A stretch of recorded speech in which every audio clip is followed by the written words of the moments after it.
2026 সালের আইপিএলে মুস্তাফিজুর রহমান কোন ফ্র্যাঞ্চাইজির হয়ে খেলতে পারে আপনি কি জানেন? বন্ধুরা, এবারের এই আইপিএলে বাংলাদেশি ক্রিকেটারদেরকে নিয়ে একটু আগ্রহ বেশি আইপিএল কর্তৃপক্ষদের। এর মধ্যে বাংলাদেশের মধ্যে দুইজন খেলোয়াড় তারা চূড়ান্ত পর্বে তাদের ড্রাফটের নাম লিখিয়েছে। তাদের মধ্যে মুস্তাফিজুর রহমান এবং সাকিব আল হাসান। সাকিব আল হাসানের ভিত্তি মূল্য 1 কোটি রুপি, কাটার মাস্টার মুস্তাফিজুর রহমানের ভিত্তি মূল্য 2 কোটি রুপি। সবকিছু মিলে এবারের এই আইপিএলে বাংলাদেশিকে তারা শেষ পর্যন্ত নিবে কিনা এটাও দেখার বিষয় রয়েছে। কারণ আইপিএলে ফ্র্যাঞ্চাইজিগুলো যখনই তারা বিপদে পড়ে তখনই বাংলাদেশ ক্রিকেটারকে তারা নেয়, তারা আগ পর্যন্ত কিন্তু তারা নেয় না। এছাড়া মুস্তাফিজ সাকিবের চেয়েও দুর্বল খেলোয়াড়কে তারা নেয়, কিন্তু বাংলাদেশি খেলোয়াড়দেরকে তারা নিতে চায় না খুব সহজে। যখনই চাপের মুখে পড়ে যে আর কিছু করাই লাগবে না, লেওয়াই লাগবে এখন, তখন তারা নেয়। মুস্তাফিজুর রহমান এই পর্যন্ত আইপিএলে মোট ম্যাচ খেলেছে 60টি, যেখানে 65টির উইকেট পেয়েছে মুস্তাফিজুর রহমান।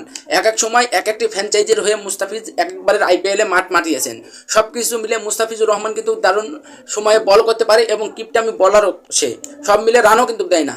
তারপরও এই মুস্তাফিজুর রহমানকে নিয়ে কাড়াকাড়ি হবে, এটা আকাশচম্বী উচ্চতায় যাবে, এটা ভক্তরা বাংলাদেশি সাপোর্টাররা সবাই চায়। কিন্তু শেষ পর্যন্ত আইপিএল কর্তৃপক্ষরা মুস্তাফিজুর বা বাংলাদেশের কোনো খেলোয়াড়দের নিলামে যদি নাম উঠে তখন তারা আগ্রহ জানায় না, তারা চায় কম বাজেটে তাদেরকে নিতে।